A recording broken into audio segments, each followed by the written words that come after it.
जय जगन्नाथ दर्शक बंधु आज नवेम्बर 21 तारिख शुक्रवार मुझे आसी आज दिन कतोटी गुरुत्वपूर्ण खबर से भिडियो शेष जाए देखु एवं आपण मान भल पाइबा स्वरूप भिडियो को गोटे गोटे लाइक कर दिंतु आथि सहित आम चैनल को जदि नुआ आसी चैनल को सब्सक्राइब कर साइड रे बेल आइकन को ऑल रे सेट कर दिंतु जहाँ फल आम प्रत्येक न्यूज आप सर्वप्रथम पाइपर तेज चलतु आज दिन कतोटी गुरुत्वपूर्ण खबर उपर नजर पकाइबा। प्रथम खबर है पुणी बात्या को नहीं भय तेज सूचना मिली चलित मास शेष बेल को राज्य को आसूची बड़ वर्षा राज्यर समग्र उपकूलवर्ती जिला समेत अधिकांश अभ्यंतरीण जिला सृष्टि होउछि वर्षा विपद संभाव्य लघुचाप और परवर्ती समय यह अधिक घनीभूत हेबार पूर्वानुमान आधार करी आउ एक संभाव्य बात्यार मध्य आकलन करा जायछि तथा भारतीय पाणीपाग विभाग आईएमडी पक्षर पूर्वानुमान करा जायछि जे आसंता 22 तारिख बेलकु दक्षिण पूर्व बंगोपसागर अंचल रे एक लघुचाप सृष्टि हेबो परवर्ती समय रे यह पश्चिम उत्तर पश्चिम दिगरे गति करी घनीभूत होई 24 तारिख बेलकु दक्षिण बंगोपसागर केंद्रीय अंचल रे अवपात परिणत हेबो परवर्ती 48 घंटा रे यह समस्त दिगरे गति बजार रखिबा सह दक्षिण पश्चिम बंगोपसागर रे आउरी घनीभूत हेबार संभावना रहिछि तेणु प्राथमिक भावे एही लघुचाप आंध्र और ओडिशा उपकूल पई विपद बढ़ाइछि बड़ कथा हेउछि जे यह अवपात रे परिणत हेबा पर आउरी घनीभूत हेबाकु तिबारु बात्या आशंका को मध्य एडाई दिया जाई पारु नाही। परवर्ती खबर अष्टम वेतन कमिशन ऊपर पुणी द्वंद्व तेज सूचना मिली जनवरी मासरे केंद्र कैबिनेट मंत्री अष्टम वेतन कमिशन को अनुमोदन करथिले एही कमिशन अक्टोबर रे गठित होइतिला एवं वर्तमान आगामी 18 मास मध्य रे एआर सुपारिश दाखल करिवो हेले एही विषय को नै यथेष्ट द्वंद्व रहिछि संदर्भ शतावली टीओआर रे परिवर्तन पई दाबी करा जायछि अष्टम वेतन कमिशन अधीन रे पेंशन संशोधन को नै अनिश्चितता मध्य रे केंद्र सरकार कर्मचारी प्रतिनिधित्व करुथिबा एक संघ प्रधानमंत्री नरेंद्र मोदी को चिठी लिखि अनुरोध करिछि जे से पेंशन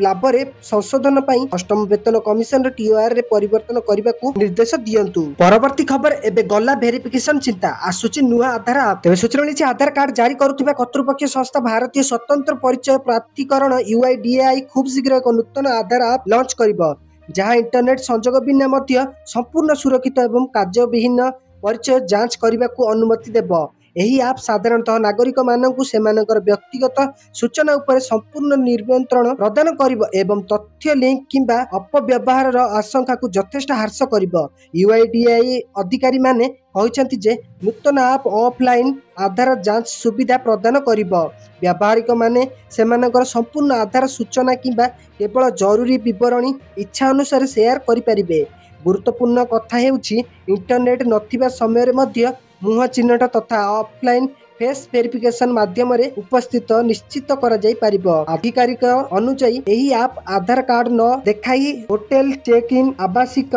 समाज रे प्रवेश कार्यक्रम गुड़िक प्रवेश एवं अन्य अनेक स्थान रे व्यवहार करा जाई परिबो क्यूआर कोड आधारित जांच प्रक्रिया को आहुरी द्रुत एवं सुरक्षित करिबो। परवर्ती खबर दिल्ली विस्फोरण रे आउ 4 डॉक्टर को गिरफ्त तेबे सूचना मिली जम्मू और काश्मीर रे 3 जण और उत्तर प्रदेश रे जणे डॉक्टर को गिरफ्त करा जाईछि गिरफ्त 4 जण मध्यरु 3 जण डॉक्टर एहाकु मिसाई एजाबत 6 जण को गिरफ्त करलानी एनआईए सूत्र अनुसार श्रीनगर पुलिस एही 4 जण को गिरफ्त करी एनआईए को हस्तांतर करिछि एही मामला रे एपर्यंत 6 जण को गिरफ्त करा जाईछि एथि सहित गिरफ्त सिंदरगी को doctor Muzammil Shakeel Ganai Pulwama J and K doctor Adil Ahmad Rather Anantnag J and K doctor Shaheen Shahid Lucknow UP एवं मुफ्ती इरफान अहमद वाघाई सोफियान जेएंडके भाबरे चिन्हित करा जाईछि समस्त सिंदरगी को दिल्ली रो पटियाला हाउस कोर्ट रे हाजर करा जाइतिला जेउठारे सेमानकु न्यायिक हाजत को पठा जाइतिला एनआईए रो सूत्र अनुसार एपर्यंत तदंतरु जणा पड़िछि जे गिरफ्त होइतिबा 4 जण सिंदरगी दिल्ली रे आतंकवादी आक्रमण योजना एवं कार्यकारी करिबारे गुरुत्वपूर्ण भूमिका ग्रहण करथिले। परवर्ती खबर भारत को बड़ ऑफर देला रुसिया तेबे सूचना मिलिछि आसंता मासरे रुसिया राष्ट्रपति व्लादिमीर पुतिन को भारत ग्रस्त पूर्वरु मेक्सो नुआ दिल्ली को एक बड़ सामरिक प्रस्ताव देइछि रुसिया भारत को ताहार आधुनिक पंचम पीढ़ीर टेथल युद्ध विमान SU-57 पई समस्त प्रतियोगी विद्या बिना कौनसी कटकणा रे हस्तांतर करबाकू प्रस्ताव देइछि रूस सरकार प्रतिरक्षा कंपनी रोस्टेक रो सीईओ सर्गे चेमेजोव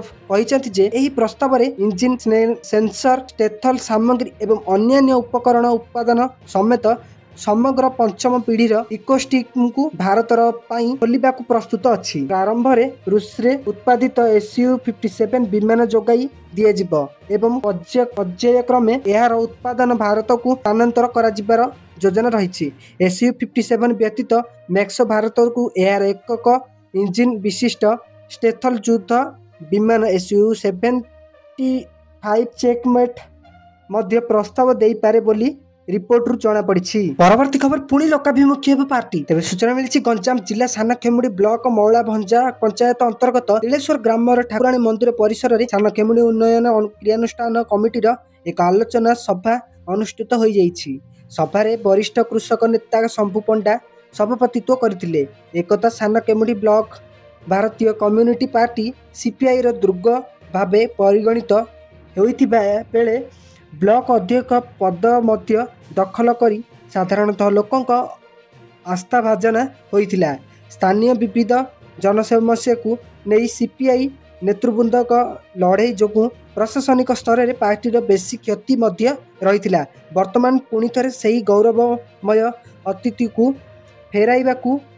उन्नयन क्रियानुष्ठान कमिटी माध्यम पंचायत स्तर में सीपीआई नेतृवृंद और कर्मी माने एकाठी होइथिबा देखा जाइछि। परवर्ती खबर एबे ब्लॉक भी छड़ाई नेला बीजेपी। तेज सूचना मिली पुणी बीजेपी विजय। धर्मशाला ब्लॉक अध्यक्ष पदवी रे फुटिला फुल। धर्मशाला पंचायत समिति अध्यक्ष पद पई आज निर्वाचन अनुष्ठित होइतिला, जेउथिरे भारतीय जनता पार्टी एक बृहत विजय होइछि। जने साधारण महिला पंचायत समिति अध्यक्ष भावे विजय होइछंती क्षेत्रपाल ग्राम पंचायत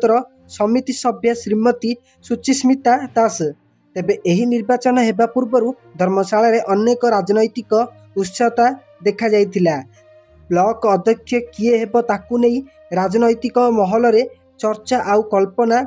जल्पना लगी रही। सूचना मुताबिक सरकार परिवर्तन वार्षिक पर गत अगस्ट मासरे ब्लॉक अध्यक्ष थिबा पूर्वतन बीजेडी विधायक भाई प्रभात बलभद्र राय विरोध में अनास्था प्रस्ताव आसीथिला।